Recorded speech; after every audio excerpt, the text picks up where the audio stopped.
Did it work? Did it work? Am I on?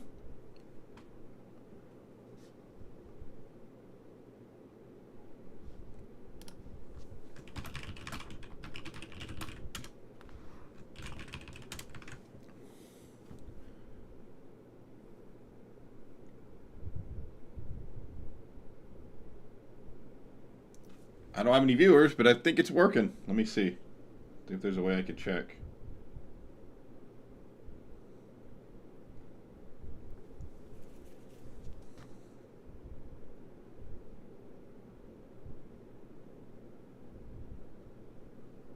Wow, it's working. Well, now I don't have any. Now, it took me hours, but I got it.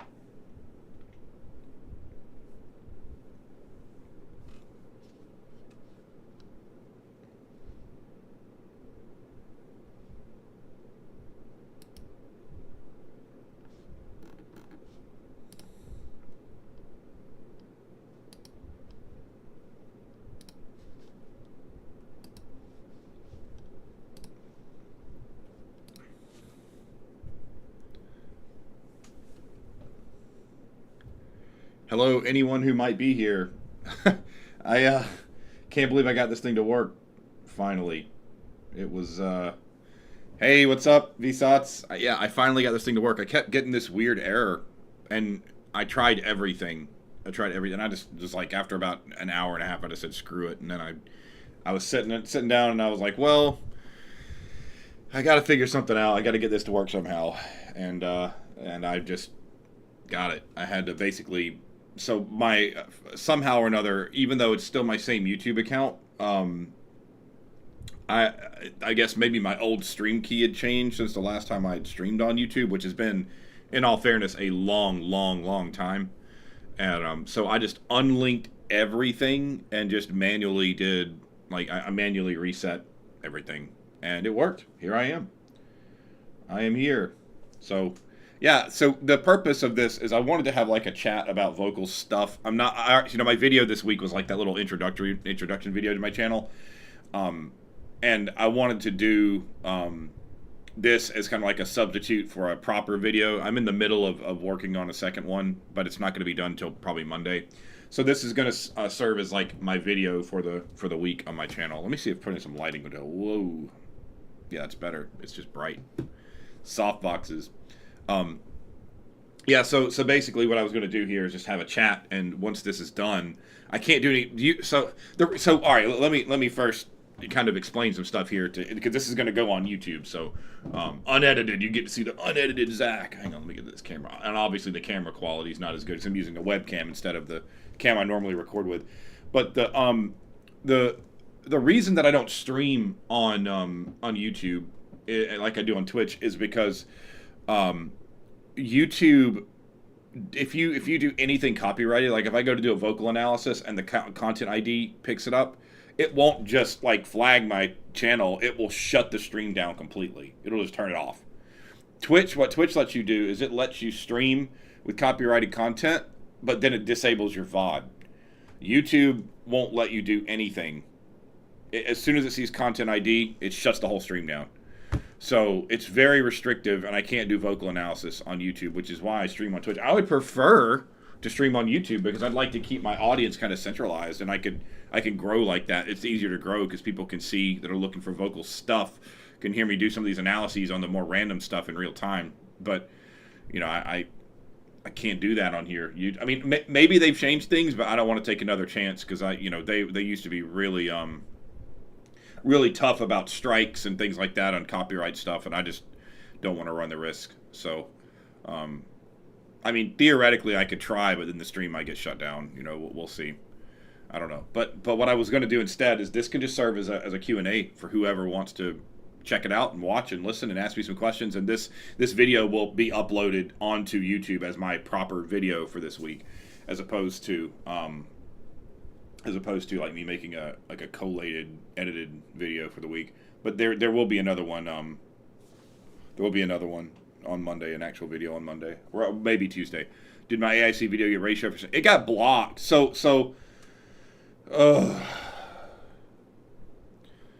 So the video got blocked worldwide first, and so if you watched it, you see that I did that little clip in at the beginning where I said, "Hey, I got edited. I had to edit this because I got copyright struck, whatever." And yeah, so it still isn't being shown to people. I don't know why. I don't want to. I don't want to cause a war. Like I'm not trying to be controversial. I just don't think that. I don't think that the system is very fair. There are people that have millions of views analyzing the exact same video that don't do any edits to the source video at all. None whatsoever. And I am still getting copyrights claimed and partial blocks and stuff like that. Even though I cut all the audio clips down to like less than 10 seconds, I'm blocked and I've got copyright claims. But then you look at some of these other YouTubers, they don't even have copyright ID. They don't even have content ID claims in their descriptions. So I don't know how they're getting away with it. I don't know. I don't understand. It is beyond me. It's over my head. I don't know. I really am not sure how it works. But yeah, it is getting throttled for sure because it only has like 300 views and people that have made made analysis on the same video 3 months ago have 1 million views on it. So I don't understand it. I don't think we're supposed to understand it. I don't think that it's. I think it's supposed to be kind of obfuscated and obscure for us. I've seen large music tubers complain about getting struck from tiny music tubers as well. Yeah, so I was planning on making a video about this topic, but maybe I can just talk about it here. Instead of like making a full-on video. It's ridiculous because in no way, like I think if it got put in front of a judge, I don't think that there's any way that anyone could make an articulable argument that I am intentionally stealing someone's content with the intention of utilizing their content to profit for myself. Like actually taking their content and claiming it that I have the right to use like their content as mine. Because I never do that. Like if anything, the amount that I use their content is a fraction in comparison to how much of my own content is in the videos. Like if you look at the ratios, it's like at the most 25% of my video is their singing. At the most, a lot of times it's even less. And because my videos are long. So there in no way am I using first off, a substantial amount of the video is my content, it's my own original content. It's not theirs. And I'm also not saying that I own the copyright to that music. And if anything, me analyzing singers helps the artist get noticed by people who wouldn't know who they are otherwise. So I don't understand. But the thing is, it's all run through AI and it's all run through automated systems that basically have the ability to just the way the system works. Hang on, let me lift my chair up a little bit. The way the system works is effectively when you upload a video, you get it goes to a processing phase, and when it processes, then you get this notification that says there was a copyright claim put on your video, and then it tells you what your restrictions are. So like sometimes it just says, oh, we're going to monetize it. We're going to take your monetization, which is funny because that means other people are getting paid for the education that I'm providing because I use an example.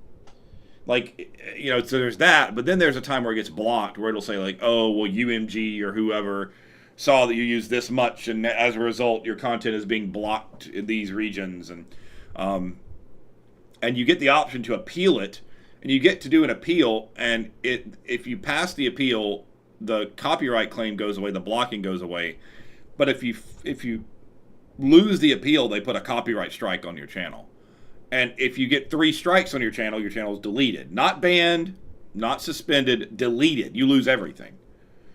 So none of it's worth it, but the reality is that like these record labels are taking the ad revenue that I should be getting for my videos, which I'm not monetized right now. This is another thing, I'm not even monetized right now. I don't have monetization criteria on YouTube. I don't have enough watch time at the moment. I got to build my watch time back up. So whatever ads that are running on my channel are now like I'm not getting any of that any of the ad revenue, which was a pittance anyway. It wasn't much anyway. But that's now all of it's going to the record labels off of the content that I'm creating, my work, my teaching, my analysis. They make all the money from it because I use singers as examples. Like even if yeah, I know Rick Beato. I know him. He lives in the same town that I used to live in. I've talked to him personally once. One of my former fellow employees at the music studio I worked at was one of his personal assistants for a while. So I haven't had it's not like I've had a super like in-depth conversation, but I know him. I mean, he probably's forgotten who I am, but I've talked to him before. He's I know he's got a lawyer that basically he puts on retainer to manage this stuff all the time. It's a constant battle. It never ends. It's ridiculous. I mean, like, because like, let's just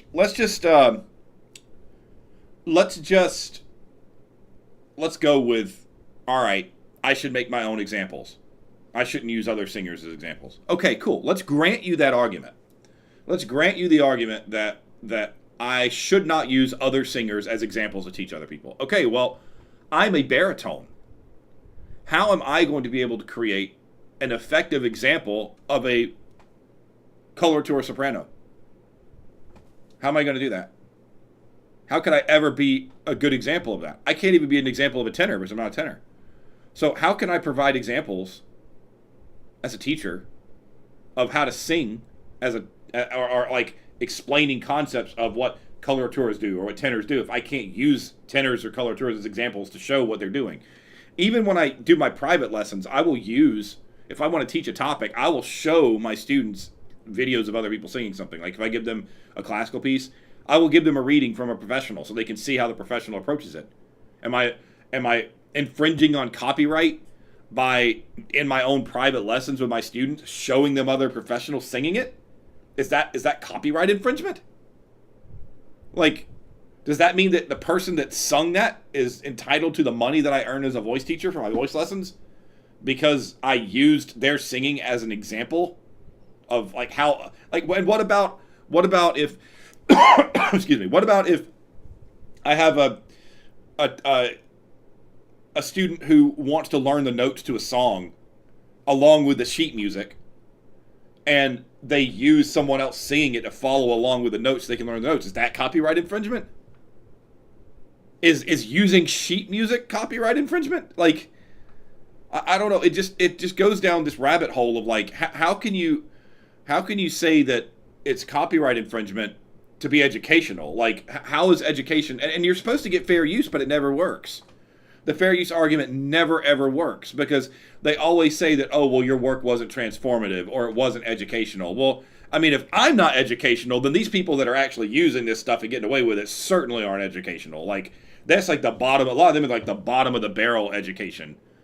So like, I don't want to call anybody out by name or make it too obvious, but I saw a video that used Down the Hole by Alice in Chains that literally was like 9 minutes long. So the video itself is like 5 or 6 minutes. So the source video, the analysis was like 9 minutes long total, and the person was just making faces the whole time. Oh, how tragic. He's singing from his heart. I could feel it. Can't you feel that? And then when the song was over, like and subscribe, everybody. Thanks for watching. I hope you enjoyed this reaction. And they used the whole video. They used the whole 6 minute thing. There's no banning, no blocking, nothing. Like, what? And they call themselves a voice teacher, analyzing Alice in Chains Down in the Hole. Like, what? I don't know. I don't know. I don't know. It doesn't make sense. And there's no answers. There are no answers. Like the when you try to talk to someone on YouTube, it's opaque.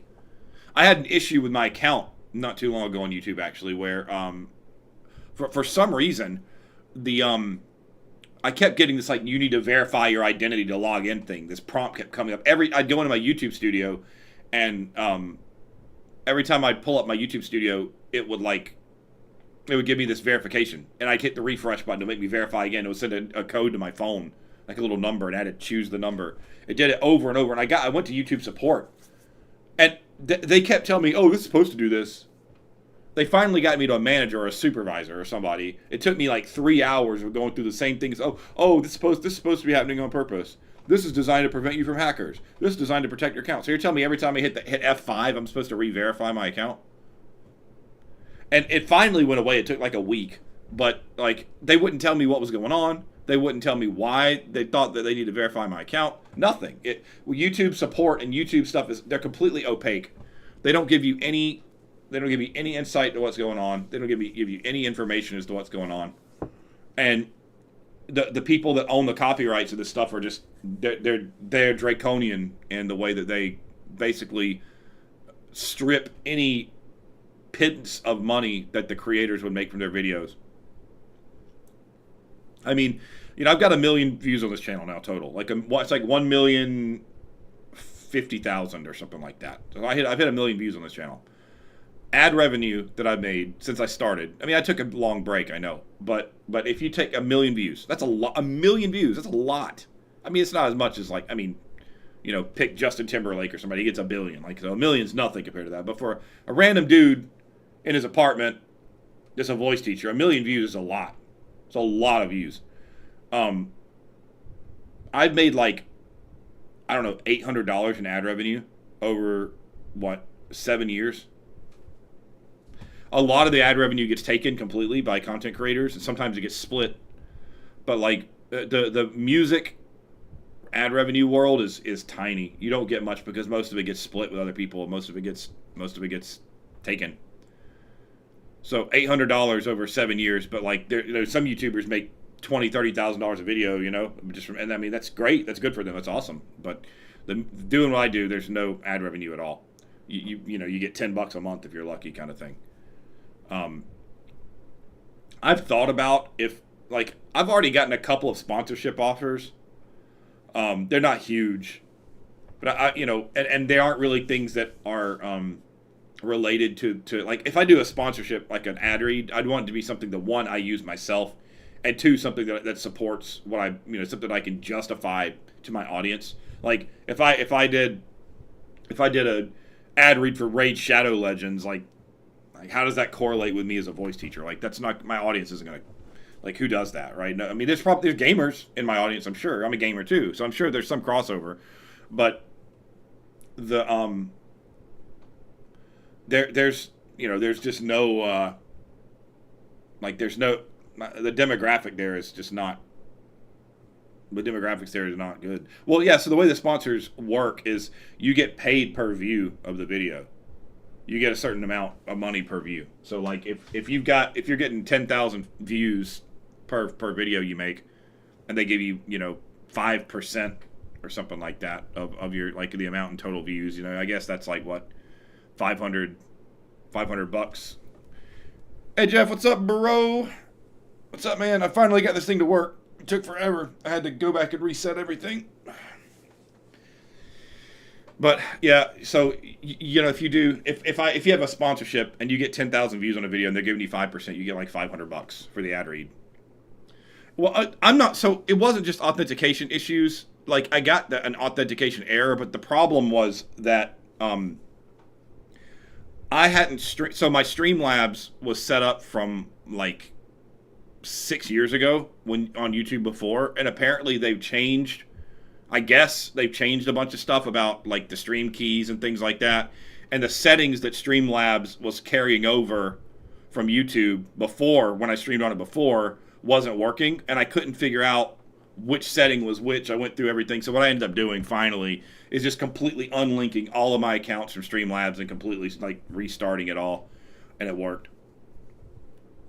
It took me a couple hours, but here I am. I'm late, but better late than never, I guess. I had 9 or 10 people that supposedly wanted to watch, so it sucks that I probably lose out on some of that audience, because this video is going to serve as my video for the week. Because once I get done streaming, the video will come up on my channel. It's a proper video. Hopefully people will watch it. But I haven't talked about anything vocal related yet. That's okay, because talking about this copyright stuff is something I wanted to make a video about anyway. Yeah, I did, but like it's like I said before, streaming on YouTube isn't necessarily the best idea because you can't. Like I would love to do some vocal analysis right now. I'd love to do that, but on YouTube, if you do that, your channel gets shut down. The stream gets shut down. So I would love to do some vocal analysis. I want to. Hey, what's up, bro? Jared, what's going on, man? I got my. Yeah. Oh yeah. Yeah. If you stream copyrighted content, if you stream copyrighted content, they don't. It's not like Twitch where they just kill your VOD and they let you stream. On YouTube, they shut your stream down completely. They'll just turn off completely. I've had it happen. So some games. If you stream some games on YouTube, it does that. Like YouTube is messed up. Like how their content ID system on here is messed up. I mean, I've already said that like 4 times in the past 20 minutes. But yeah, their content ID is messed up on YouTube. Yes. I can't remember what game it was. Maybe it was a game that I was playing that had copyright. It was Spec Ops: The Line. This was like 6 years ago. I was playing because I tried gaming a little bit on YouTube. I was playing Spec Ops: The Line, and it uses copyrighted music in the game, and it shut the game down. It shut down the stream because the game has copyrighted music in it.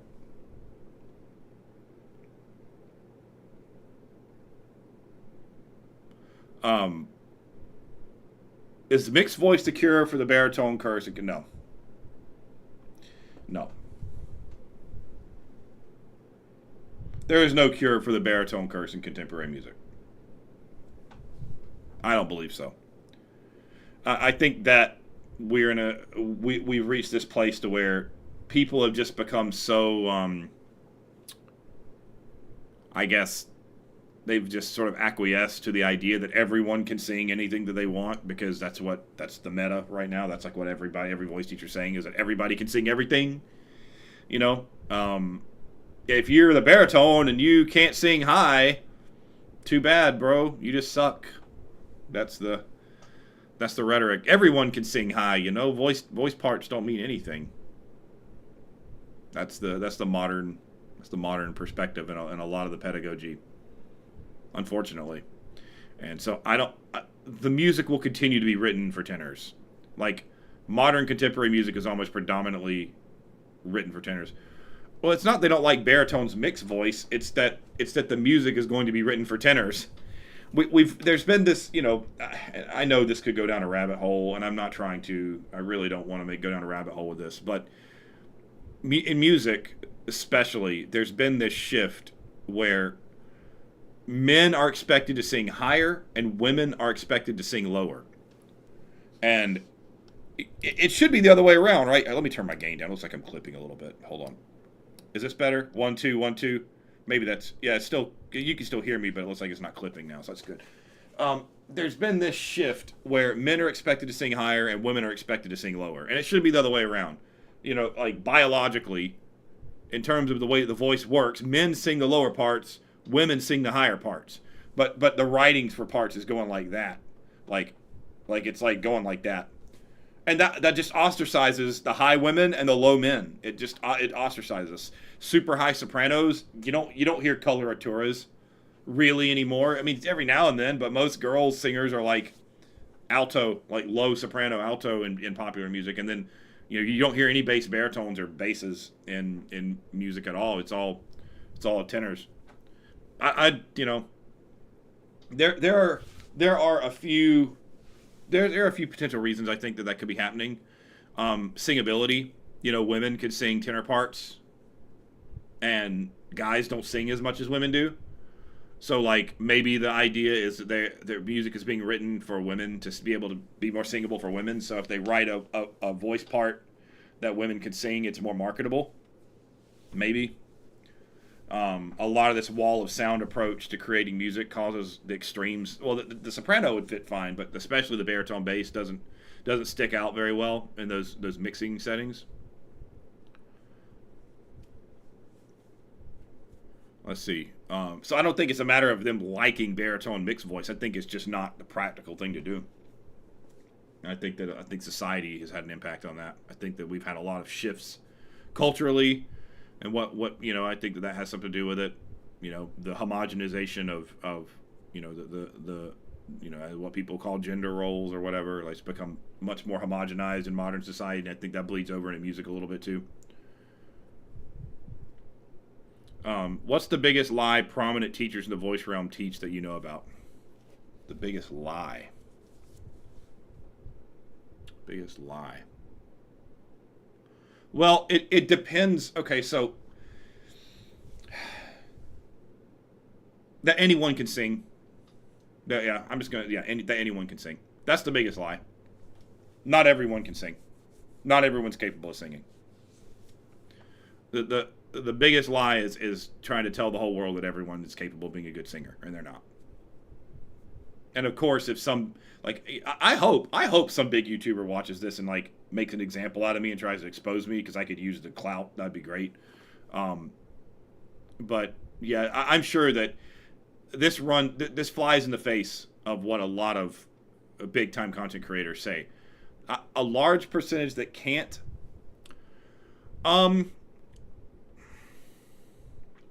That's hard for me to say because a lot of people don't sing. So I can't, I don't have numbers to say, like, okay, well, of X amount of people who try to sing, Y amount are capable. But I can tell you for sure, based on my own experience as a teacher over the past 10 years, that there are people who want to sing who are not capable of singing. You might be. There's no shame in it, though. Like people take it so personally. Like, people take singing so personally, and I don't understand it. It's just something that your body can do. Like, I can't. Like, I could do mental math, but I suck at calculus. Like, I don't. I'm not particularly good at super like physics, doing that kind of stuff. I'm not particularly good at that. I'm not particularly good at video games that require like really fast reaction times and dexterity. I suck at piano, and I practiced piano for years. It's not that I couldn't be serviceable if I tried really hard, but I don't have a natural aptitude for those things.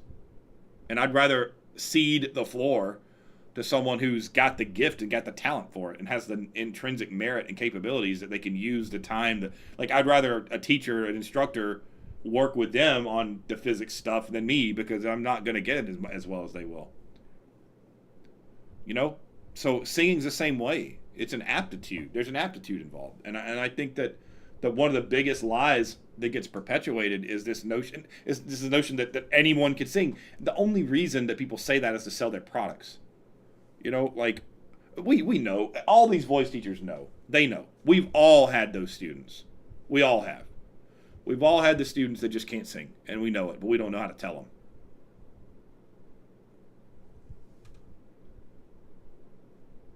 But it's, even if you can't, it doesn't mean anything about you as a person. People take it too personally. Everyone has different degrees of depth and gift and capabilities. I mean, like, people are totally fine accepting this for things like the NBA, right? Well, I'm 5'11". Not only am I like not in shape at all, and I have no basketball skills, I'm not tall enough. Oops. Does that make me a bad person? No. No. Not at all. Does it make me unfit for society because I'm not tall enough to play basketball? No. But it's okay culturally for us to say, oh, well, you're not tall enough to play basketball.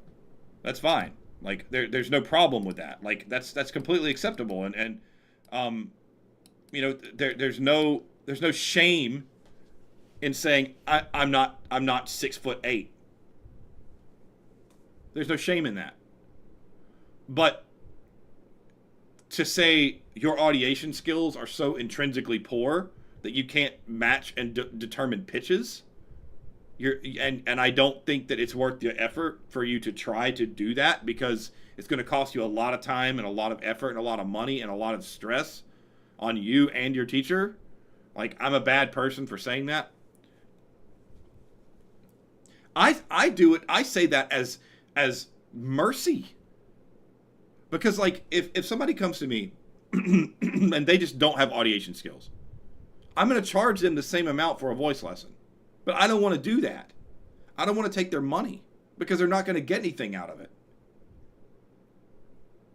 Why would I want to take someone's money that I know is not going to gain from it? I'm being a thief.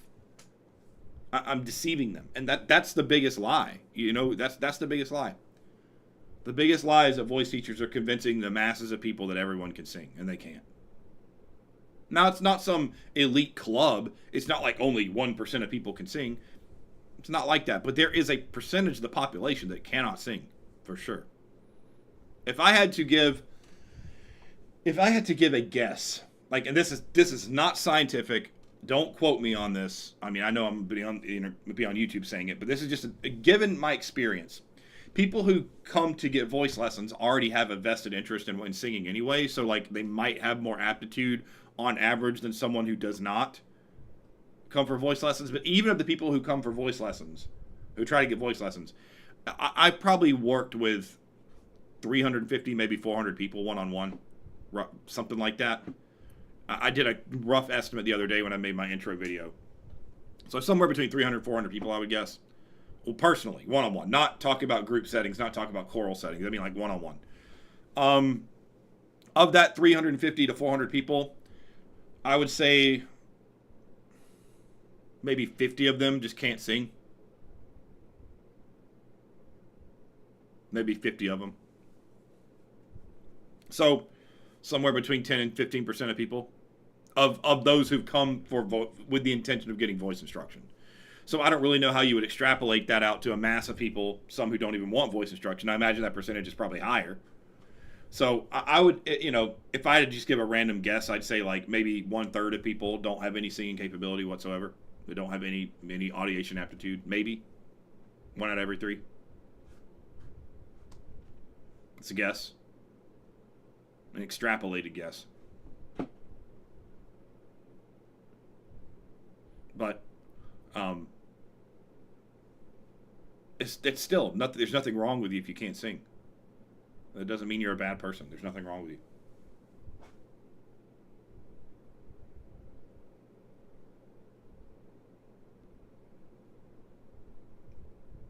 Got 10 viewers. Awesome.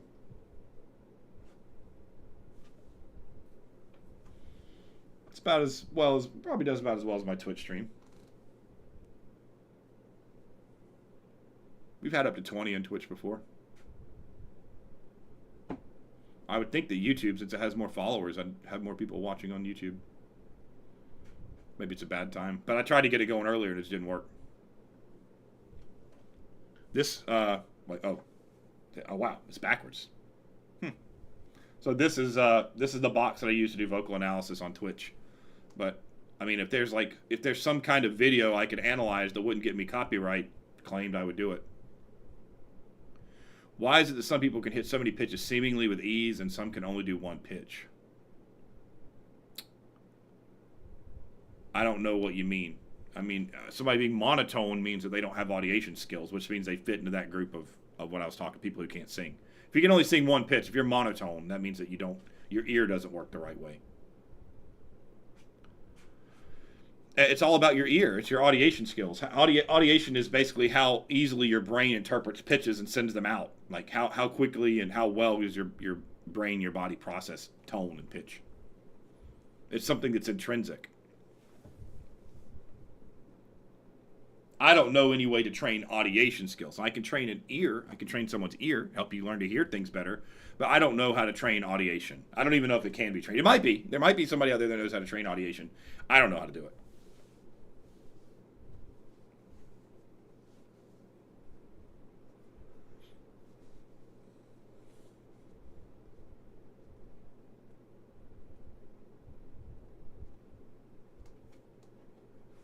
And being able to hit pitches easily is practice, training.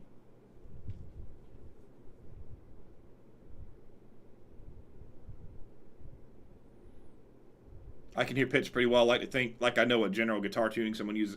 Yeah, that means you have relative pitch. You can hear a sound and you can correlate it to other sounds that you hear, and your brain can distinguish those pitches. That's relative pitch.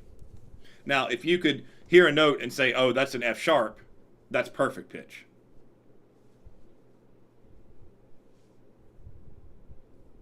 Perfect pitch is rare. And I know several people who have perfect pitch, and all of them, every single person who has perfect pitch, like that utilizes it, says it's a curse. It's really hard to deal with. I don't have perfect pitch. I don't want perfect pitch.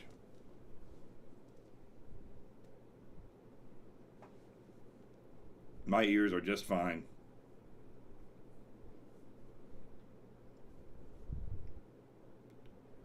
Can the general thing you just said translate to singing? What general thing?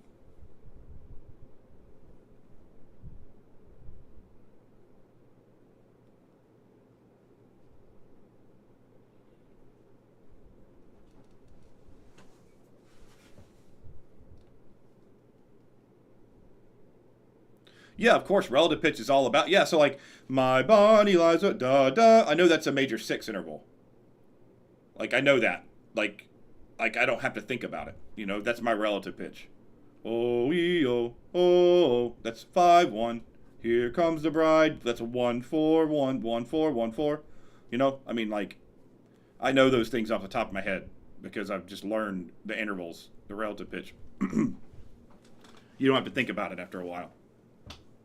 So yeah, relative pitch is extremely important to singing, of course, because when you look at sheet music and you are looking at the intervals of the pitches, you have to know what those distances between pitches are in your head and be able to sing that.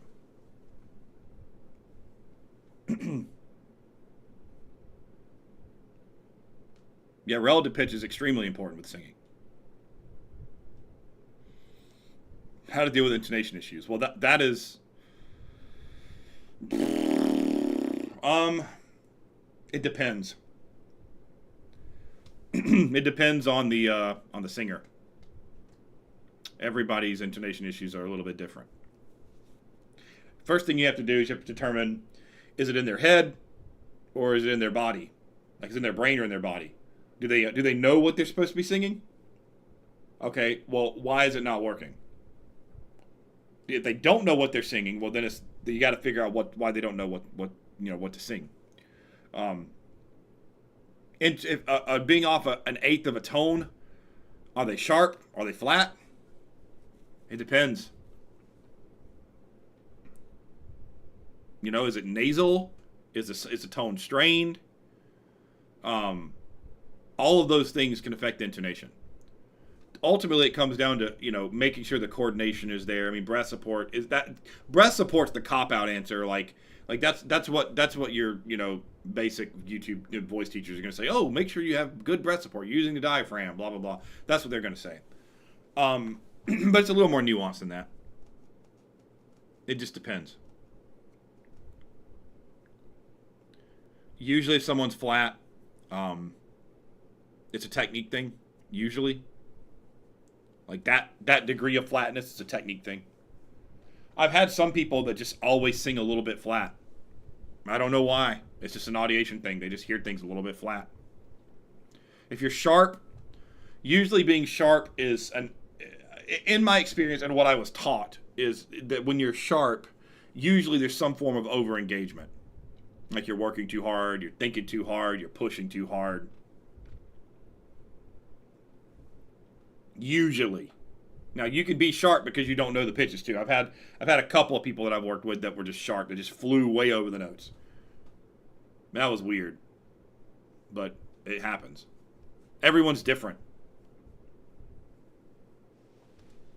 You have to kind of look at each person's, you know, issues individually, separately. It's very hard to generalize. That's another reason why I don't like, you know, these people that sell these like courses that are general, because it doesn't really help people. Like, if you're having pitch problems, listening to a course is not going to fix your pitch problem necessarily. I mean, I guess it could, but you aren't going to get anything specifically tailored to why you're having those problems.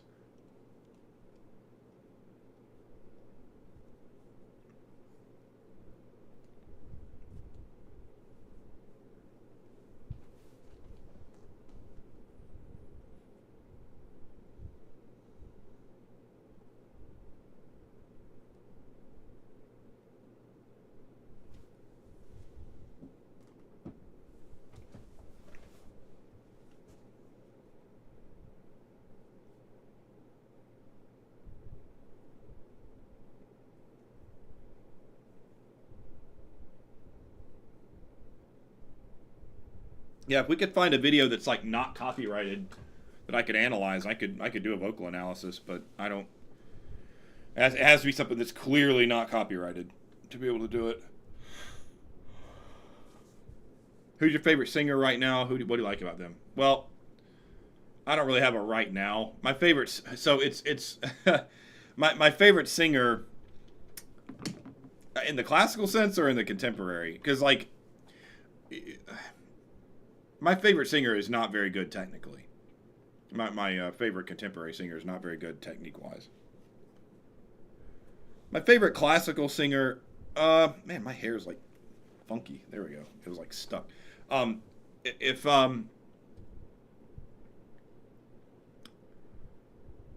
if I had to pick a favorite classical singer,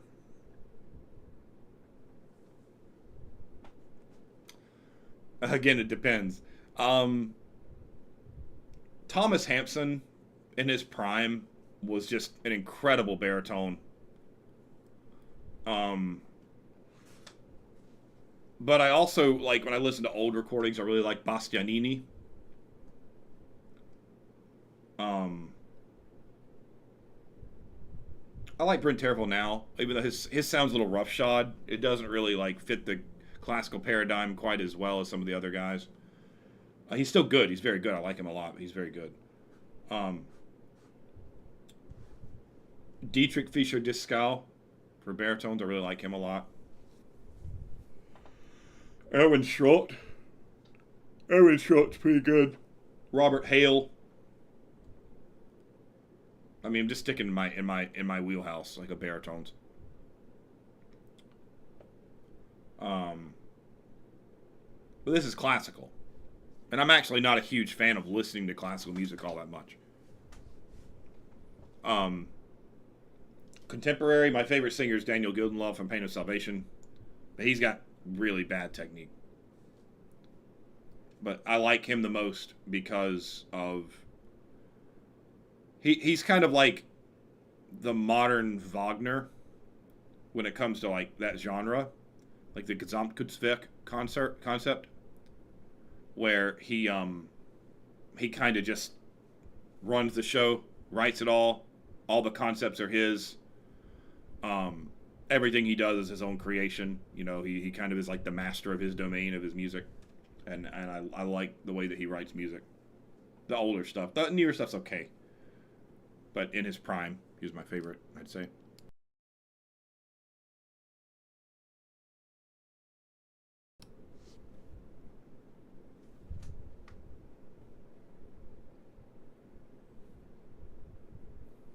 Like Perfect Element Part One, Remedy Lane, B, 12-5.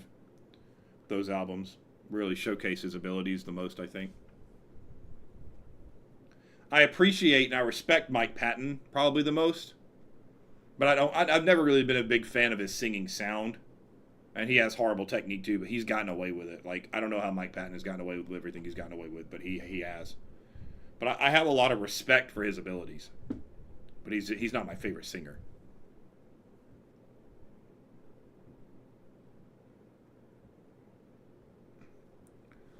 Might be able to show you guys a little teaser. Maybe this isn't copyrighted. Give me a second here. I'm actually singing in a song coming up soon. I can't show you the song, but I think there's a teaser for it that just came out. Let me see.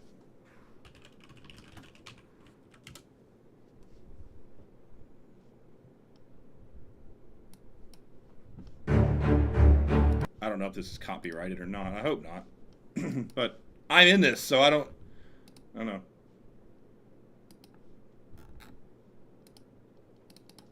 Hang on a sec.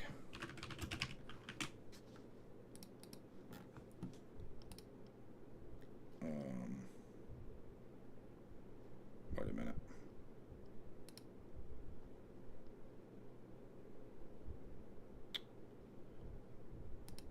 See if I can get this to line up the right way first before I...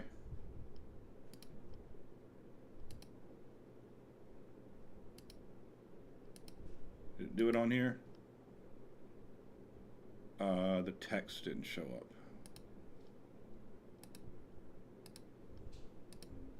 There we go. Okay. Yeah, so this is like a little trailer for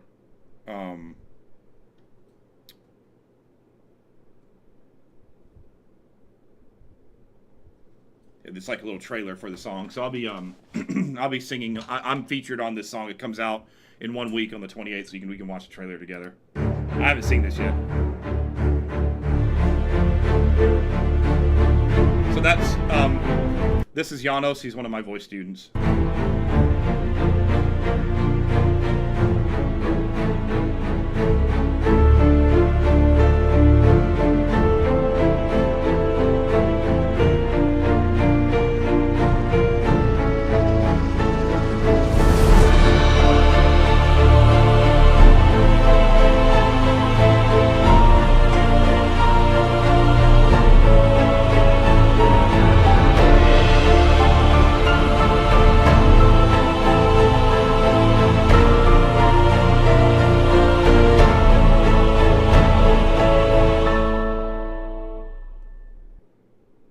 So yeah, the song's coming out. Yep, 1 week, and I have a vocal section in this song. So yeah, I'll be singing on that.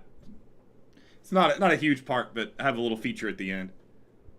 They wanted me to sing like kind of like an operatic sound with like some harmony, so it's kind of cool. That's called "Wake Up" by Blossom Cult. It comes out in 1 week, so that was fun. Let's see, questions in the Discord. That's true. That is true. That is true.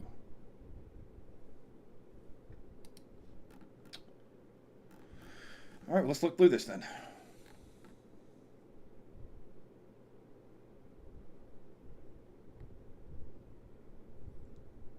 What is low larynx? Should I really be worried about larynx position and trying to make it neutral? How much moving the larynx is too much moving it, and how I make sure it's in the correct position? Does it differ depending on the singing style as well? What will be the long-term impact of an unneutral larynx on voice health? Some of these questions are like so like down the rabbit hole. It's like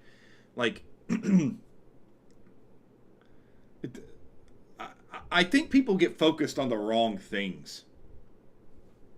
Like I think that people get too caught up and like, oh, well, I need to do things this way and that way and this way and that way. And if I don't do it like this, it's not right. And then I got to do it like that, or it's not.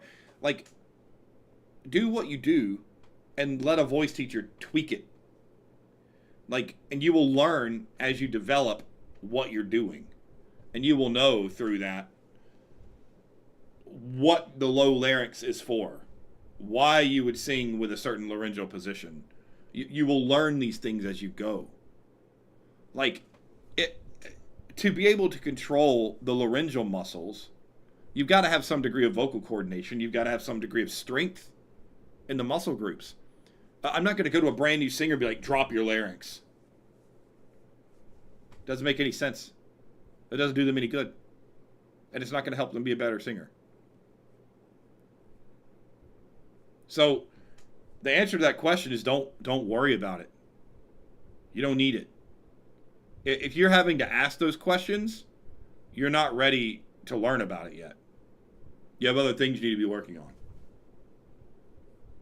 You can ask the questions, ask all the questions you want, but you're going to take yourself down a rabbit hole that's going to lead to nowhere if you focus all of your energy on figuring out exactly what the position of your larynx should be all the time. I don't know what the position of my larynx is when I sing.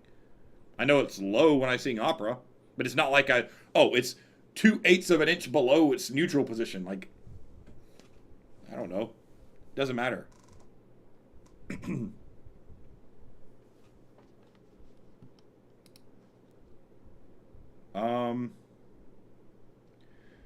How does one navigate the passage? That's like the bingo card question, right? How do I work on the passaggio? Everybody asks me that. Even my own voice dude, everyone asks me that. Y'all are looking at the wrong things. And like, people are so worried about it's because of all these buzzwords you hear on the internet. Like, it doesn't matter, because what does a passaggio ultimately help you do? Helps you navigate the high end of your voice, right? That's an extreme. People are always worried about the outliers. Like, well, when I don't play golf, but my family plays golf. Like my grandmother loves golf, and my grandfather, before he passed away, loved golf, and so I learned a little bit about it from them. What do you spend more time on? Trying to hit the ball 500 yards or putting? Putting, because every single green has a putting green on it. You're gonna have to putt every hole. So practice your putting. Yes, the long shot is important, but it's not. You're not building your entire career around singing in and above your passaggio. But there's this culture surrounding singing now where people are saying like, oh, well, if you can't navigate your mixed voice and go into your head voice, you're not a good singer. That's BS. Most of your singing is done in your chest voice. And the way you coordinate your chest voice is far more important. Look at the ratios of notes that you sing in your modal register compared to your head voice / falsetto range / mixed voice, head voice. Most of it's done in your modal register. So it's important to work on the passaggio, but it's not the be all end all. Like we are in this world, in this culture where people think that it's bad to have limits. No limits. If you can't sing 6 octaves, you suck. Like, it's stupid. It's stupid. That's dumb. And people promoting that are stupid too. And they're pandering and they're grifting. That's stupid. Focus on your chest voice. Develop your chest voice really well. When your voice doesn't want to go higher, try some stuff out. See if it works. If it doesn't work, get some help with it. But there is no one-stop shop solution to navigating the passaggio either. So many of these questions are so generalized. Like, just think about your question. How do you navigate your passaggio? Well, how many different passaggios are there? There's 8 billion people in the world. 9 billion people. So there's 9 billion different passaggios in the world. Are there bell curve, like, standardized things that work? Yeah, sure. But, like, how am I going to assume that everyone fits these paradigms? Like, I'm just not. Like, it's irresponsible. Because what happens, and I've seen this, the second I give bona fide advice and say, oh, well, when you are, don't do this, this is a hypothetical. Like, to navigate your passaggio better, you need to, do sirens from your head voice down and try to connect your head voice as smoothly as you can. Ooh, right? You're trying to make that as smooth as possible, right? Well, that's going to help you with your passaggio, right? Well, that doesn't work for everybody. Some people can't do that. So if I give that advice and then someone tries to do that, their voice won't do that kind of motion, or they have a big gap and they can't make that smooth and they need more help with it, they're going to think, well, I guess my passaggio is just messed up. Everybody's different. So there are general tips you can use, yes.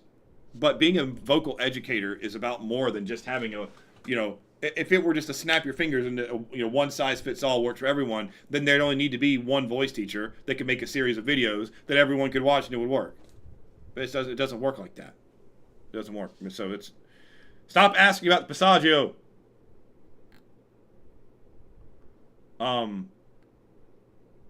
What do you define as over singing?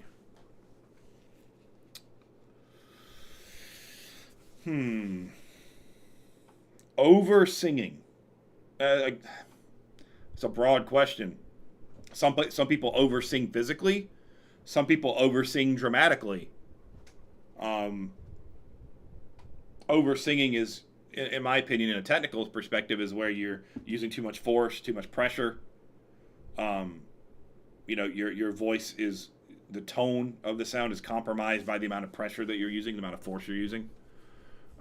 Over singing in terms of the acting, the dramatization of it means that you are leaning so much into like the dramatic element of your singing that you lose pitch, you lose tone. You're over singing in a dramatic way to where it affects the core fundamentals of singing, like your pitch, your rhythm, your text. And that's a basic example of it. But again, I have to take that on a case by everyone is relative in that. Like, over singing is different for everybody.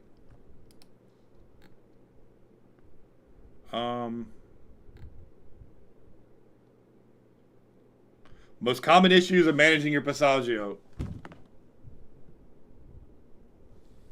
I need a soundboard. I need something like something I can put up like.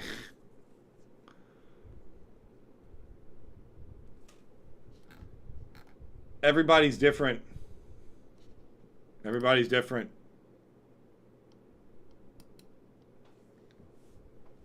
What is the vocal hook and how is it different from the mixed voice? Y'all gotta hang it up. Stop worrying about the mixed voice. Stop.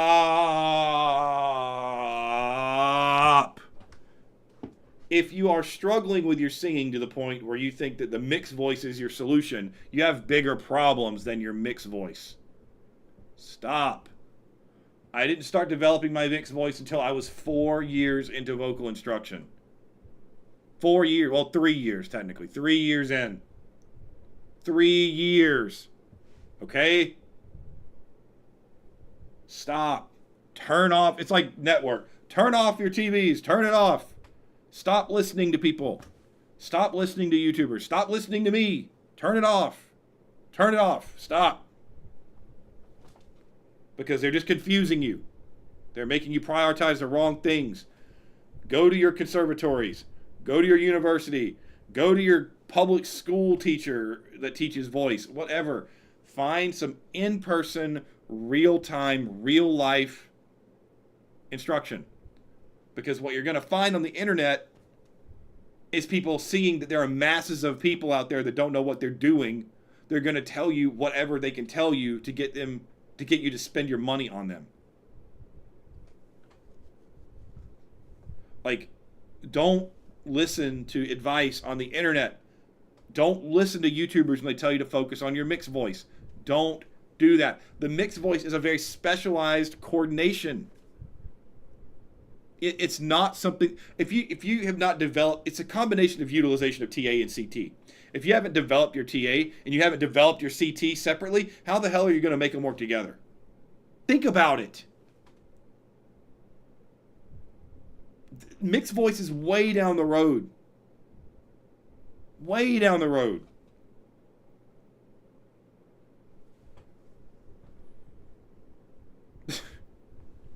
It's okay to do like head voice exercises and to try to, smooth out the break. That's fine. But in terms of like coordinating the mixed voice in a practical way, that's way advanced. And the problem is that YouTube and the internet has made it seem like that's just the baseline of good singing, but it's not. Really using your mixed voice takes work. It takes time. You have to be coordinated. It takes practice. You're not just going to jump in and you don't just work on your mixed voice day one. You don't do that. Oh, but I'm stifling people. I'm limiting people's creativity. Whatever. The vocal hook is more of a colloquial term. So if I'm singing, I mean, I'm kind of singing softly, but when I kind of move up into that kind of lighter, hootier sort of sound, that's technically my vocal hook. And yes, it's a form of the mixed voice. It's another term for the mixed voice, but it's used predominantly in classical settings to talk about baritones who are navigating into their passaggio but trying to keep enough sound to travel over an orchestra. That's the hook. There's a hook in tenors too, the tenor hook too. I don't think that women use the term vocal hook. At least not in the same. I haven't used it. I haven't heard it used in the same way as what men do. That doesn't help you. Answering that question does not help you as a singer at all. It just tells you more things to ignore. Don't listen to people talking about that stuff. It doesn't matter.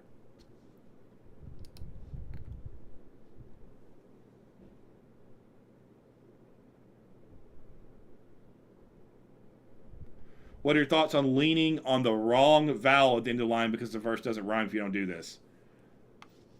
So you're making a diphthong. I mean, that's fine. It's ugly, but it's contemporary music, and contemporary music's not trying to do things right. It's fine. If you want to have a bad diphthong in contemporary, that's fine, but it's a no-no in classical because you're supposed to sound communicative. I mean, contemporary music doesn't pay the same mind to that kind of stuff, so it doesn't matter. I mean, I'm not going to praise it. It doesn't. I mean, You know, you're not committing a cardinal sin. I mean, it's contemporary music. In contemporary music, anything goes. Somebody recommended this album earlier called Time Machine by the band Time Machine. And if there's ever a case that, like, in contemporary music anything can be music, then that's it. I was like, I couldn't even listen to it. It was the most, like, horrible sounding thing I've ever heard.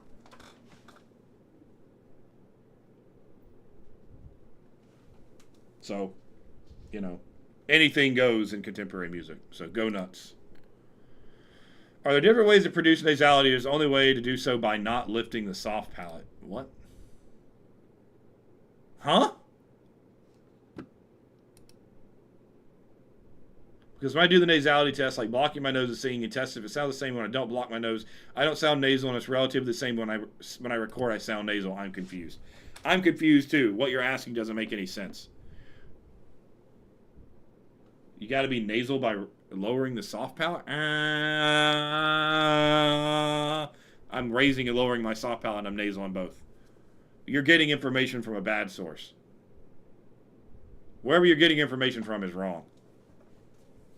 Like, just stop listening to people on the internet. Turn it off. It's bad. It's wrong. It's incorrect. Stop getting your vocal education and insight from the internet. Stop. Stop listening to YouTuber voice teachers. Stop watching YouTube videos to learn about singing. Stop it. Stop. Stop. Stop. Stop. Stop. Stop.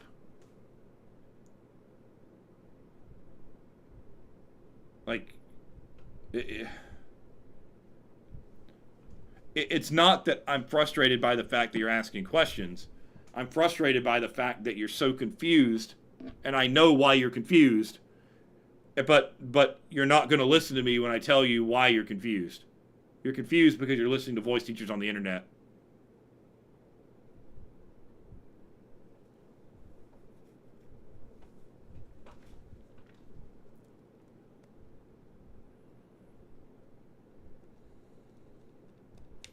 I get it. YouTube's free, theoretically. You're the product. But YouTube is free. So, since YouTube is free, you can get free teaching on the internet. Well, you get what you pay for. And the truth is, we're all pipelines. We're all funnels. I'm a funnel. What am I a funnel to? Voice instruction. My YouTube videos do not exist to teach people how to sing. My YouTube videos exist to show people some concepts of how to analyze singers, and how to be critical listeners, and how to understand what you hear. But my goal, I don't make money off of that. My goal is to teach people to sing. So I make videos in hopes that people say, wow, this guy seems like he might be a little bit different. He might actually know what he's talking about. Maybe his insight into my singing is valuable. So they come to me and they say, hey, I want to work with you. My videos do not exist to teach people to sing. Why do you think I don't give vocal instruction on my videos? Because it's not. That's not the point.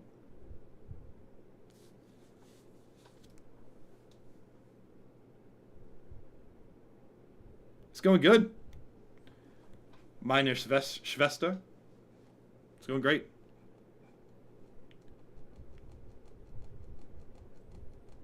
It's going really, really well. Been going about an hour. Had a lot of questions. I can't do vocal analysis, though, because of YouTube's junk. They'll cut my stream off.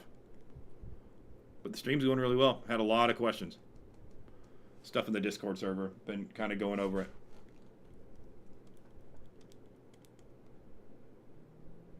No, this is automatically going to upload to YouTube. After it's over, this will get like flipped straight over onto YouTube. This will get put up as a video. React to the spicy memes.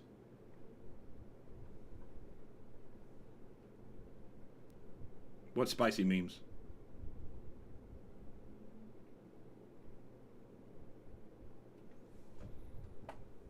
I mean, I'll react to anything on here that I won't get copyright struck for. Anything music related. I just don't want to get copyright struck. Oh, the guy singing in that stuff that's going... Yeah. It's unhinged. Is it the stuff you sent on Instagram or on Discord? Let me see. Yeah, I'm not gonna, I'm not gonna analyze other voice teachers though, because that's just asking to get in trouble.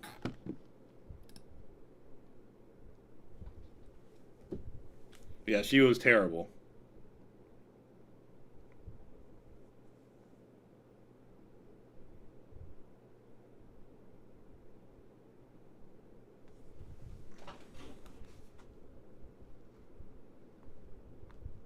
Hang on 1 second.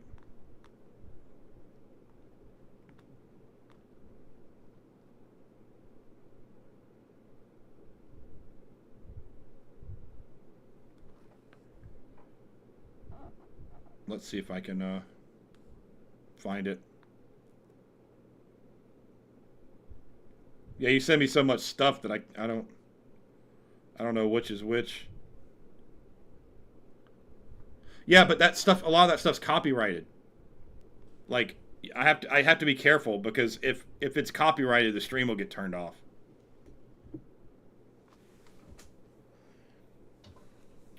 I mean, I can't trust that this algorithm is not just going to shut me down because it did that on the Alice in Chains video that I did.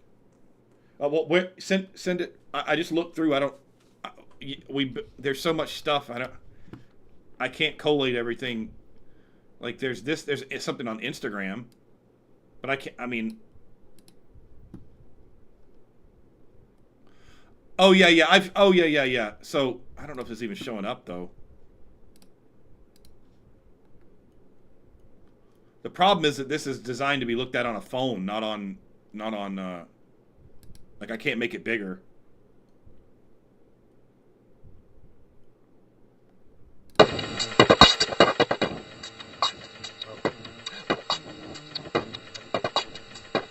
Yeah, so yeah, they've been doing this a lot lately. They did an MRI for an opera singer too, and the what you're seeing here is the various parts of the vocal tract moving and kind of controlling the sound. So you've got the larynx down here. You can't really see the vocal folds themselves, but you've got here you've got the pharynx right here. This is the tongue. This is the mouth and the lips. So whenever you make sound, like this action occurs in like so the voice is an incredible mechanism because like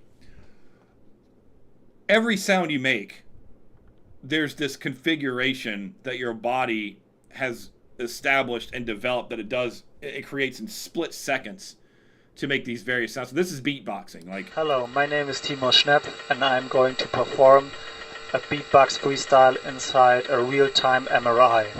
Here we go. Yeah, so the larynx raises there. So this is your nasal port. This thing's a nasal port. And you see how the pharynx like closes and opens the nasal port?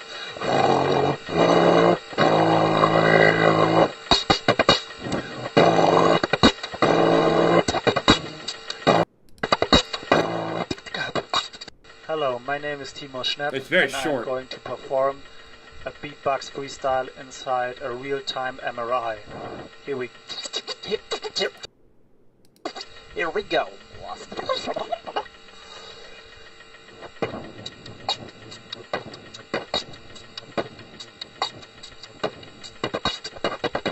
Like, I can't analyze this the way I'd analyze a singer, but I can tell you kind of what's going on. Can you hear me better now?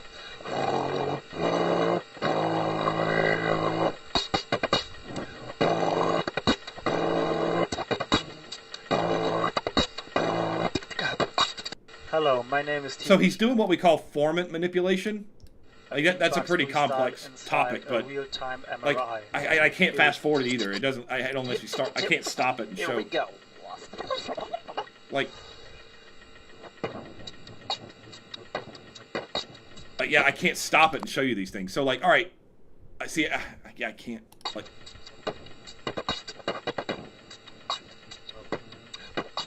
obviously, when you hear the, he's closing his lips completely to create that sound. And what's interesting about this is that he's configuring the tongue and particularly the pharyngeal space differently than singers typically do when they make sound. Um, that it, but yeah, I mean, I can't stop it. I can't like rewind to show you different things. But like, so here, when he does this, I think he's laying down or something. Like the audio quality, he wouldn't sound like this if you're doing this in person. It doesn't sound this like gross. But what I wanted to catch here is you can see how the tongue, it's moving like up, and it'll kind of do this like curve forward thing, and you'll hear like the sound within the sound that he creates change. So what he's doing is he's creating a point of resonance in the back part of the mouth, and through doing that and moving the tongue forward, he's changing the format. So like for example, if I go, it's kind of like that. Like he's doing that sort of effect where he's not necessarily changing the core pitch, but he's manipulating the inside of the mouth to change the formant tone. Like that. Because the core pitch is that's the core pitch, but he's using his tongue to change that kind of like overtone formant sound over the top of it. Like, yeah, he's doing something to manipulate the formant. Hello, my name. It's only like 20 seconds long. Yeah, it's hard to hear everything very clearly, but like a lot of what he's doing there is formant manipulation. I mean, obviously, I can't beatbox, so I can't tell you all the science behind it. But it's interesting. It's cool that they're doing MRIs on this stuff because we need that. We need to be able to have a better visual example of everything going on in people's voices for sure. Very important. Yeah, actually, I think that the opera one was them singing one of my favorite pieces, O du mein holder Abendstern.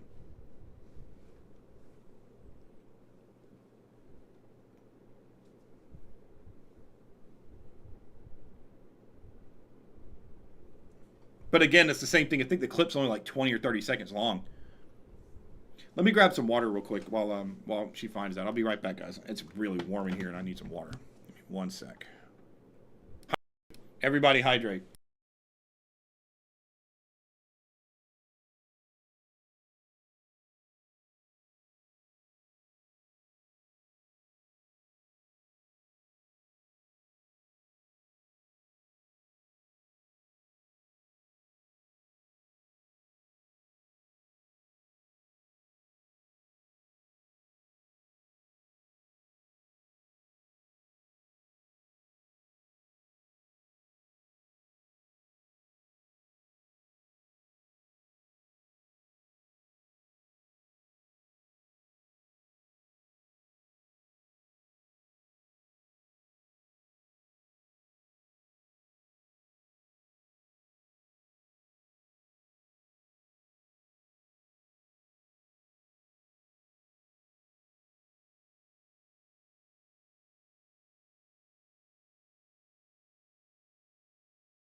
Okay, got some water.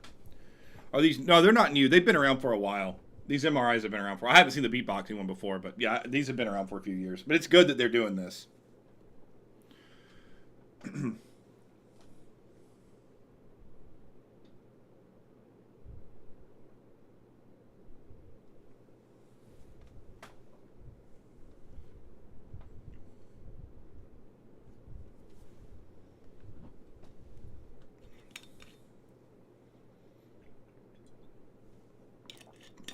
Everybody hydrate.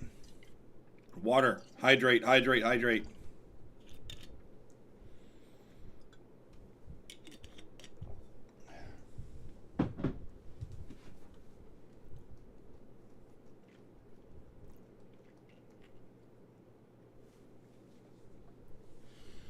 So what are the lessons you all have learned today, everybody?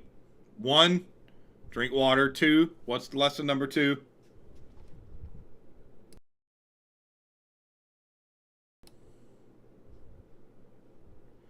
Are there any tests to find out whether you have good breast support? I've never really understood breast support and what it's supposed to be. What it's okay. So how you're supposed to do it? Okay, well,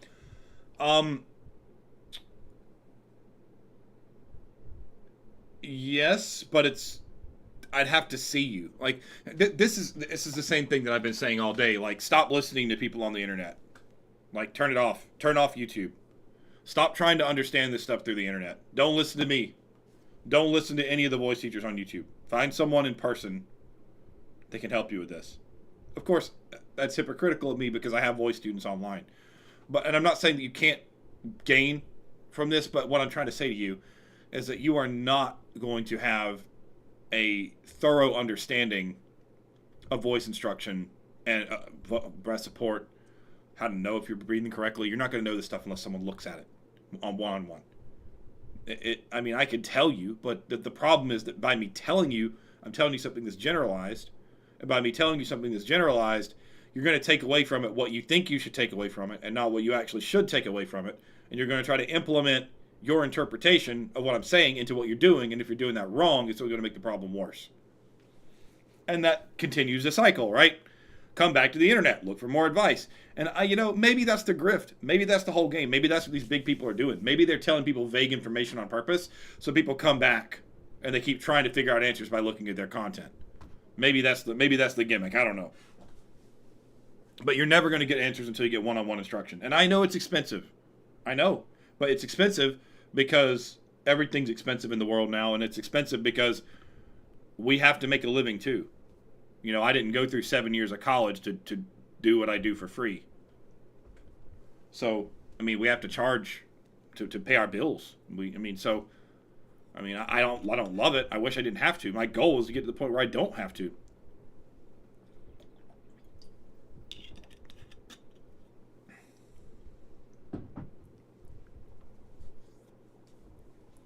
I would love to be in a position to where I have enough money to where I can just take students on scholarship and money is not a barrier to teaching people. I'd love that. I'd get more joy out of that. I would love that. But that's not reality. And that's not the way the world works. So the best way to know if you're doing proper breast support is to have a professional look at you, assess what you're doing, and figure it out from there. Yeah, I teach in real life, of course. Of course.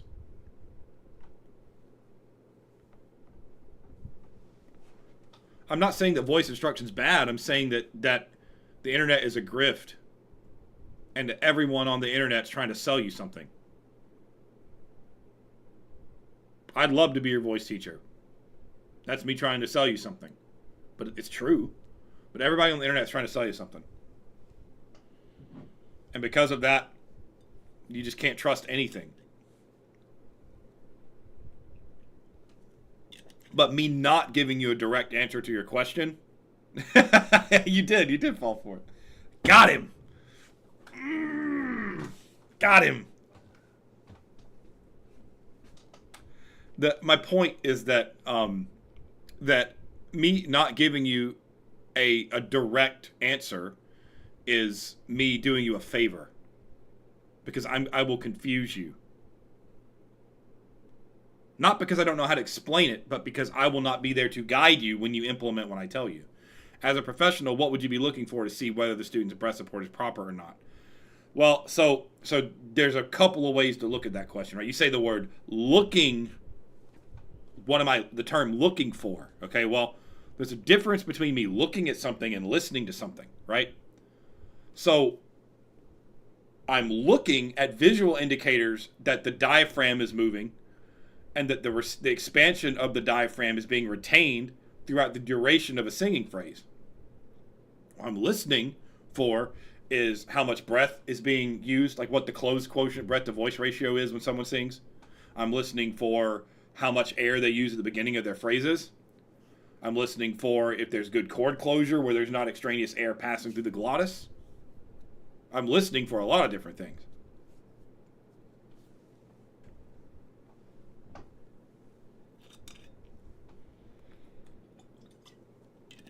But again, me telling you that doesn't really help you. I mean, maybe it does, but that's like me telling you to maintain the expansion of the diaphragm throughout the duration of a phrase doesn't help you learn how to get the diaphragm in the right position in the first place. Because you might approach like everybody's a little bit different. When I look at breath support with every single student, I have to go through something a little bit different to help them with their breathing. I mean, there are general things they all do to practice it, yes, but in terms of their specific issues, so like I've done videos on breathing before, so I don't mind explaining it, but like so to break it down, what you're looking for. So the diaphragm is this crescent-shaped muscle that sits like right here is my Vola shirt. It's like right here underneath the rib cage. Okay, so the diaphragm lowers. It raises and lowers. As it lowers, it creates a vacuum. That vacuum is what pulls air in. Where does air come? It comes from our environment. It doesn't come from inside of us. And something has to engage for us to be able to make sound and for us to be able to use the air. Like, because if I just open my mouth,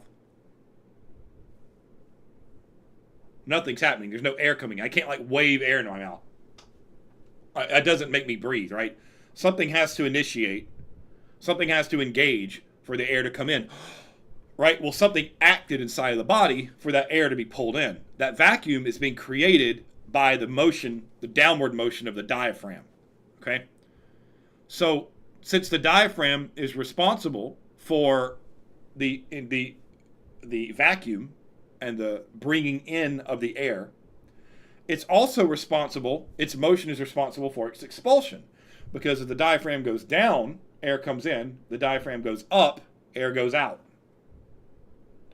So a huge part of breath support is being able to control not only the engagement and the pulling into the air, but the retaining of the low position of the diaphragm and its gradual moving up to release the air back out efficiently that aligns with and is synergetic and that harmonizes with the process of phonation and creating sound and singing. So when I listen to singers, I'm looking visually at if I can see indicators that they're retaining the expansion in the diaphragm. I'm looking for bends in the posture that might affect the tube that the air travels through. I'm looking for if the chest is raising when they breathe, because if the chest is raising or the shoulders are raising, you're getting something called top-heavy breathing. Top-heavy breathing is where the diaphragm isn't fully lowering and the lungs aren't fully filling up with air. And that's bad for a lot of reasons. You aren't able to control the expulsion of the air as much. If you don't get enough air, you can go into, like, your body can think that it's in panic mode. So you shallow breathe. You don't have as good vocal efficiency. You can get worked up in your head more easily, get anxious. Low breathing, the low breathing, basically belly breathing, low breathing, all that terminology, all that stuff, all the vernacular that you hear, it all correlates to the topic of, does the diaphragm lower fully when the singer's breathing, and is the singer retaining the engagement and the motion of the diaphragm when they sing? Does that answer your question?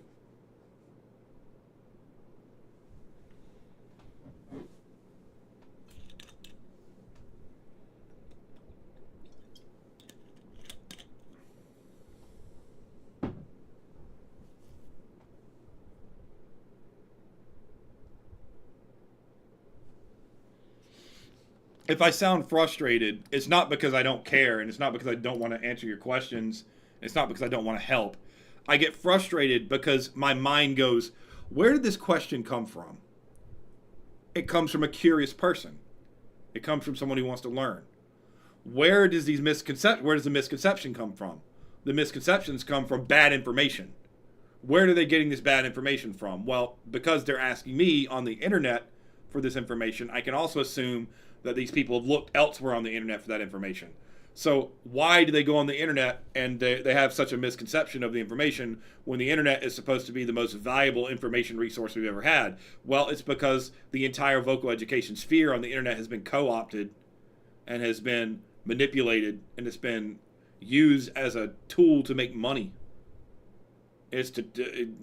People are confused. People are not given good education. There is very little quality voice education on the internet. I imagine that the health and fitness scenes are similar. Like there's a lot of these bodybuilder guys that like probably pump up steroids all day, and that's why they're so big, trying to get people health, but like weightlifting advice, like same kind of thing. And it's frustrating to me, not because you're asking the question, but it's because this should be something that you should be able to just Google, or it should be something that you should be able to find just your first YouTube voice teacher on the internet, and the answer should be there, and you should be satisfied with what you hear. But it just isn't like that, and it shouldn't be. There's no reason for there to be such a huge misconception and such a massive flow of misinformation on these topics. There's no reason for it. It's inexcusable. And educators should be ashamed of themselves if they call themselves that.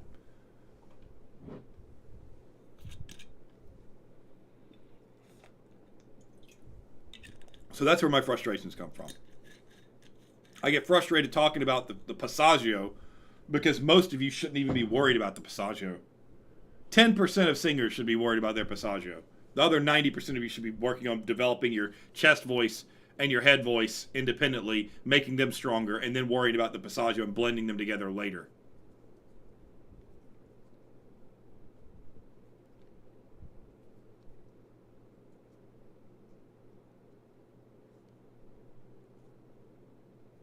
It's a good question. It's a fair question, but I just hate that you have to ask it.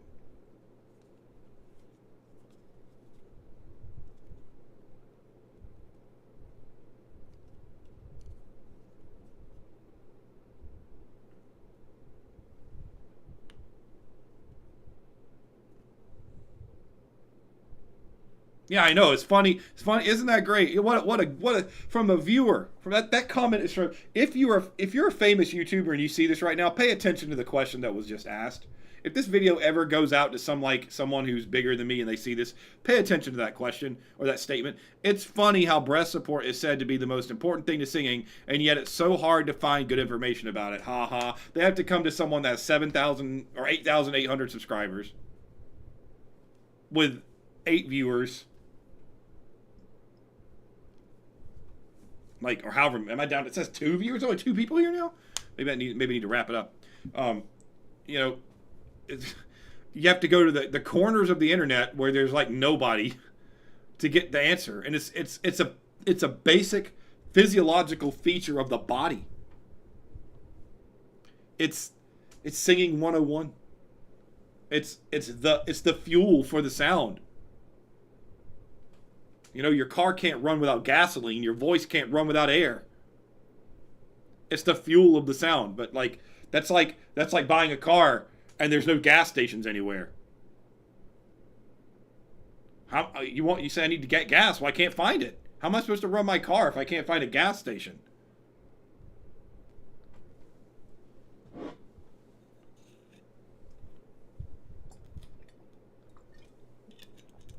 It's sad. I feel bad for you guys. I do. And that's why I do what I do, because I feel bad for all of you. Not that I'm the greatest in the world. There are many voice teachers who are better than me. My teachers, my people who taught me, they're far better than me. I don't even begin to claim to be the best in the world at what I do. Not even close. Maybe I'm in the top half. But the thing is, you all kind of have a skewed perspective of that because you get your information from the internet, and there's so much bad information on the internet that someone with a little bit of knowledge seems so much like it's like clarity, right, compared to these other people. But when you get out into the real world and you go to colleges, you go to conservatories, and you talk to actual professional teachers like me, not people trying to gain views on the internet, you'll learn that there's a lot of people who know what I know. It's just impossible to find online. what I speak is antithetical to the internet culture surrounding vocal education, because you don't need, like, you don't have to confuse people to teach them about breathing. And you could still have voice students. You could still teach people privately and independently by giving out actual accurate information about singing. You don't have to lie. You don't have to BS. You don't have to dodge things or not give clear answers. You can give the truth, and you build trust and rapport with your clientele, and then you get good students. But what happens is I think that when some of these YouTubers get big and popular, they realize that they can make more money just by pandering to people than by teaching. If you can make $5,000 per video by going, "Oh my God, he's so good," you know, why not? I could do that. It takes nothing. And the thing is, I know about the voice, so I can make it sound more intelligent than it is. I have integrity. Like, I'm not interested in that. I don't have any respect for that. And I want to be a self-respecting person. You'd be surprised at how SH some teachers at music school can be. I'm not saying that every single person that teaches at music schools is good. To the contrary, I've seen bad teachers at music schools as well. I've worked at 2 music schools, and I've seen bad teachers, for sure. But you are much more likely to find someone who's good in an academic setting than on an entertainment platform, which is what YouTube is. YouTube is an entertainment platform that is coded and built to keep you watching it.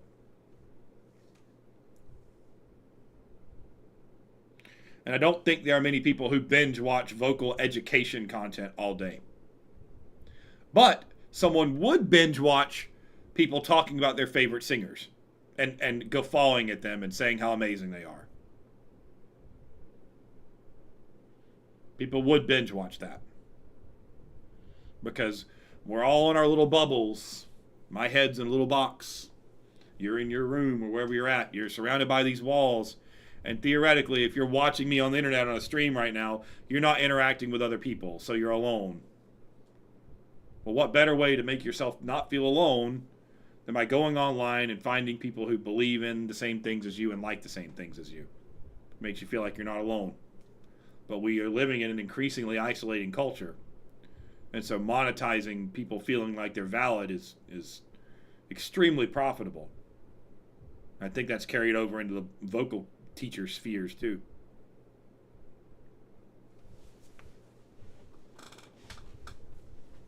And that's why the integrity of the voice instruction is gone. And you're more likely to get good instruction by going somewhere in person. Am I putting my stamp of approval on everyone who teaches at a music school? No. But the concentration of quality teachers is much higher, for sure.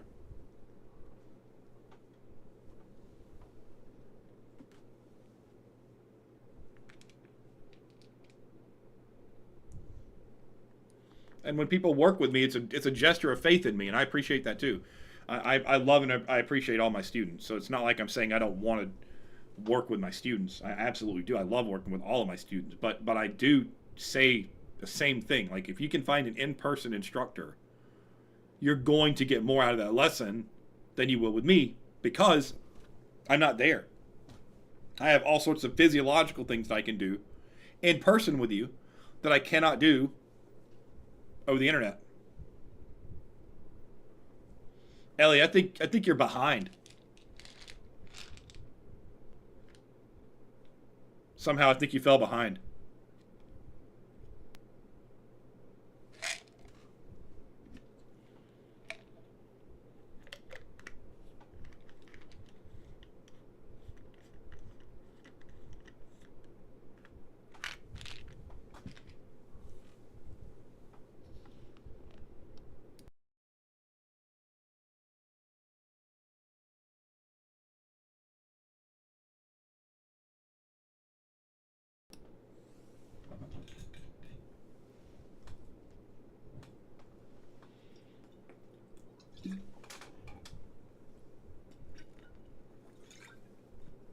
Yeah, Elliot, I think you're answering my question. How many people are watching? You said 6. I asked that like 5 minutes ago.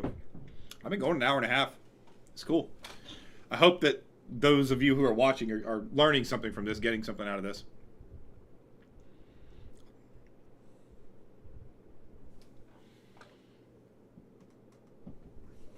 I'm just glad that I got YouTube working again. It was just, I almost gave up because it just wasn't working.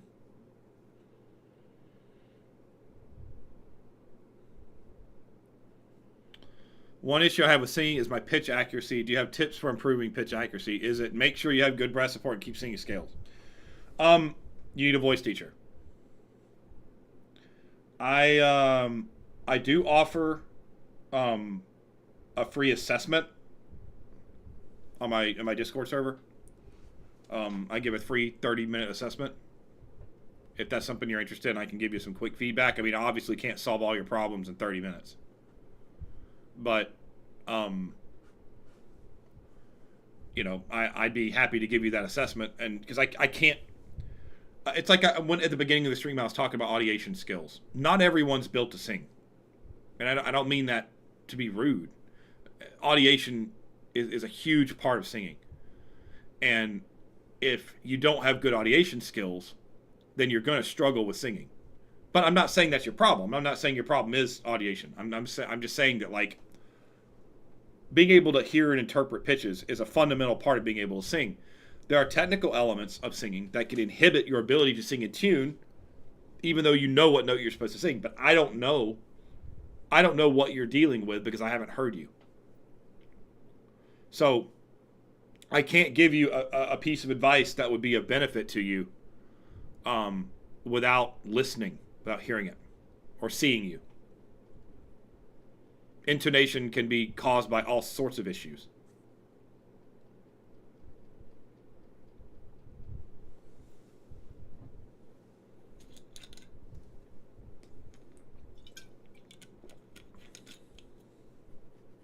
There really is no one-size-fits-all solution to intonation problems.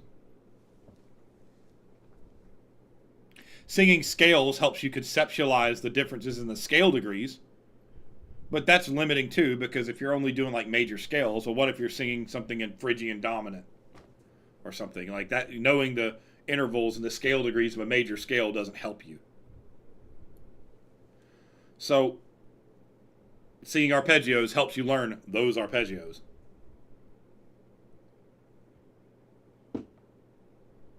So I'd have to hear you. You're welcome to join the Discord server. I'll give you a link.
Oh, Small Spacer asked, how do you navigate teaching a student with a poor audio quality setup?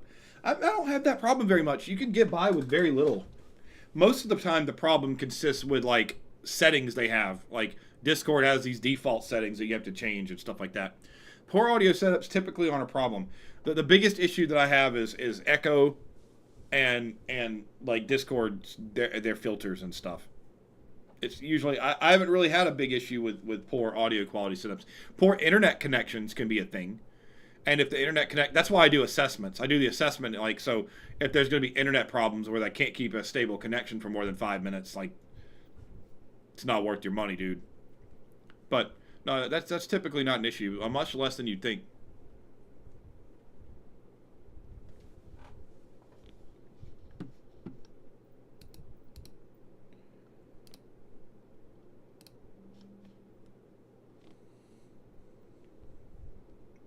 Yeah, I wish I could do some real-time reactions to music on here, but I just can't. The stream will get shut down. So I've got some analysis requests, but I'm going to be doing that tomorrow on Twitch anyway. I'll be on Twitch tomorrow. Yeah, you're definitely behind, Ellie. Okay, I love you too. That's my sister, everybody. Love you too, Ellie. My brother and my brother Jared was in here a while ago. Unbound, he was in here. Yep. So I'll probably take off here too. We've been going 2 hours. That's longer than I thought. This will be a nice YouTube video. I hope people watch it.